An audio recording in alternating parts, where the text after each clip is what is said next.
ऐसा कौन सा डॉक्टर होगा जिसने सुदर्शन चूर्ण या महासुदर्शन चूर्ण का उपयोग नहीं किया होगा? शायद ही कोई डॉक्टर होगा, ये कहना भी गलत होगा, क्योंकि दुनिया के सारे आयुर्वेदिक डॉक्टर में से एक भी ऐसे डॉक्टर को नहीं खोजा जा सकता जिन्होंने अपने पेशेंट को ट्रीट करने के लिए सुदर्शन या महासुदर्शन चूर्ण का उपयोग ना किया हो।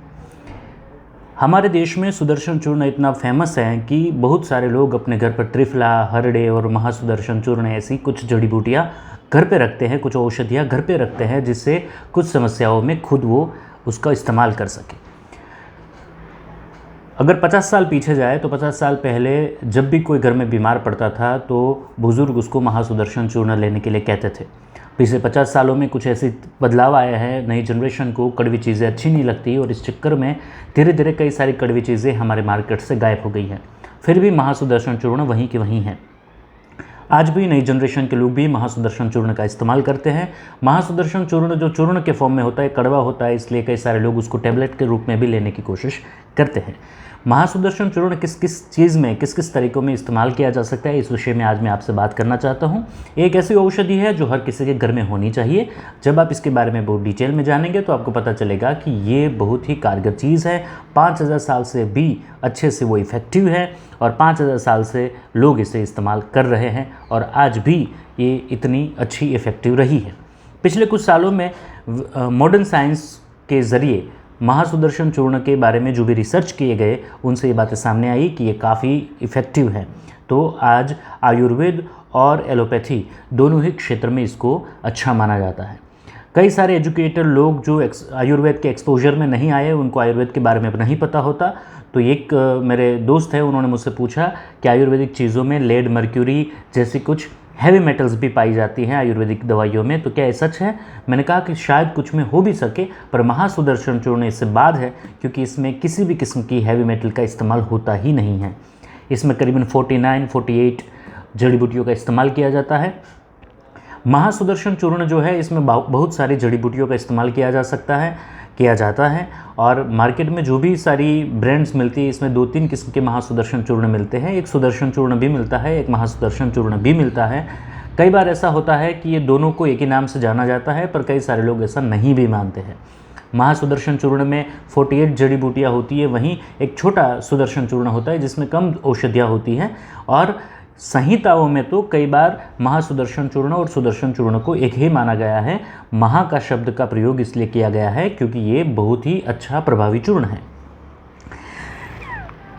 सादी भाषा में अगर देखें तो इसका किस किस कंडीशन में यूज़ किया जा सकता है, तो जैसे हम सब लोग पहले से ही जानते हैं कि अगर किसी को घर में बुखार आता है तो बुखार के लिए सुदर्शन चूर्ण या सुदर्शन महाघनवटी का इस्तेमाल किया जा सकता है। सुदर्शन चूर्ण के इस्तेमाल से बहुत सारे किस्म के फीवर में बहुत अच्छा रिलीफ होता है। लोग यहाँ तक कहते हैं, और मेरा भी एक्सपीरियंस रहा है, कि पैरासीटामोल की जगह सुदर्शन चूर्ण का इस्तेमाल करने से भी आपका जो फीवर है वो कम हो जाता है, अच्छा परिणाम मिलता है और इसमें देर नहीं लगती है। ज़्यादातर आयुर्वेद के बारे में ये सुना जाता है कि आयुर्वेदिक दवाइयों में बड़ी देर लगती है, धीमे धीमे रिजल्ट आता है, पर जड़मूल से सारी बीमारियाँ चली जाती हैं। ये बड़ी प्रचलित बात समाज में होती रहती है। पर सुदर्शन चूर्ण एक ऐसी चीज़ है जिससे फीवर में पैरासीटामोल की ही तरह उसी दिन आपको फ़र्क देखने को मिल जाता है। लीवर एनलार्जमेंट के जो कई सारे केसेस हैं, लीवर या स्प्लीन के रिलेटेड जो सारे केसेस हैं, उसमें भी सुदर्शन चूर्ण का इस्तेमाल किया जाता है।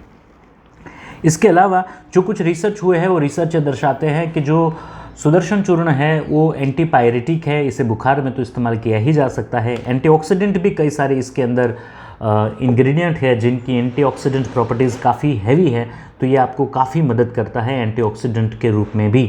इसके अलावा ये एंटी बैक्टीरियल है, कई सारे पैथोजन्स पर बहुत अच्छे से रिएक्ट करता है और ये साइंटिफिकली प्रूवन है। ये सिर्फ संहिताओं की बातें या भारत देश की पुराने ग्रंथों में, आयुर्वेद की में लिखी हुई बातें नहीं हैं, बल्कि मॉडर्न साइंस भी आज ये मानता है, इसके रिसर्च हो चुके हैं कि ये महासुदर्शन चूर्ण कई सारे पैथोजन पर बहुत अच्छा इफेक्ट करता है, एंटीबैक्टीरियल की तरह। तो अगर आपको कोई बैक्टीरियल इन्फेक्शन है तो सुदर्शन चूर्ण का ज़रूर इस्तेमाल करिए। इसके अलावा ये ऑक्सीडेटिव स्ट्रेस को कम करता है क्योंकि इसमें काफ़ी सारे एंटीऑक्सीडेंट्स हैं। ये एंटीवायरल ड्रग भी है। अगर किसी को वायरल इन्फेक्शन होता है, सुदर्शन चूर्ण का इस्तेमाल करिए, बहुत अच्छा परिणाम आपको देखने को मिलेगा। एंटी मलेरियल है। आपको जानकर आश्चर्य होगा कि मलेरिया और टाइफाइड जैसे कंडीशंस में आयुर्वेदिक डॉक्टर्स महासुदर्शन चूर्ण का इस्तेमाल ना करें, ये तो हो ही नहीं सकता। ये इतना इफ़ेक्टिव है कि डॉक्टर इसको ज़रूर प्रिस्क्राइब करते हैं। महासुदर्शन चूर्ण अगर घर में है तो 3 साल से बड़ी उम्र के कोई भी बच्चे या बुज़ुर्ग या बड़े ले सकते हैं, इसमें कोई दिक्कत नहीं है। बिना किसी तकलीफ़ के भी अगर आप सुदर्शन चूर्ण को लेना चाहें तो ले सकते हैं, पर ज़्यादा से ज़्यादा 2 वीक तक ले सकते हैं, इससे ज़्यादा नहीं लिया जा सकता। जो बीमार है उनको दिया जाता है तो डॉक्टरी सुपरविज़न में दिया जाता है और उनको 3 महीने तक इसको देने की सलाह भी दी जाती है, पर अगर आप डॉक्टरी सुपरविज़न में है तो। महासुदर्शन चूर्ण को कई बार सुदर्शन चक्र के साथ भी जोड़ा जाता है कि ये बहुत सारी समस्याओं को, जैसे सुदर्शन चक्र बहुत सारी समस्याओं को ठीक कर देता है, बहुत सारे तकलीफ़ों में सुदर्शन चक्र कभी पीछे नहीं हटता, वैसे ही महासुदर्शन चूर्ण जो है वो भी कभी पीछे नहीं हटता। पर इसके पीछे जो कारण है सुदर्शन शब्द के पीछे, वो सुदर्शन चक्र नहीं है, बल्कि ये सुदर्शन एक जड़ी बूटी का नाम है जिसे लोग नागदमनी भी कहते हैं और अलग अलग भाषा में इसके अलग अलग नाम हैं। पर महासुदर्शन चूर्ण, महासुदर्शन घनवटी का इस्तेमाल हर कोई आदमी कर सकता है। अगर आपके घर में ये जो सीज़न चल रही है, आपके आंतों की कोई समस्या हो रही है, डायरिया हो गया है या फीवर हो गया है, बैक्टीरियल इन्फेक्शन है, वायरल इन्फेक्शन है, बुखार आ गया है, सर्दी खांसी जैसी समस्या है, तो ज़रूर इसका इस्तेमाल आप कर सकते हैं। पर फिर भी अगर आप किसी वैद्य से परामर्श करें तो और बेहतर है, पर अगर नहीं भी करें तो महासुदर्शन चूर्ण कोई साइड इफ़ेक्ट नहीं करता। इसका इस्तेमाल आप करके 2-3 दिन के लिए, 8 दिन के लिए कर सकते हैं। जैसे कि हमने पिछली बार बात की थी त्रिफला चूर्ण के बारे में, तो ये कुछ ऐसे चूर्ण हैं जिसको घर में ज़रूर रखें।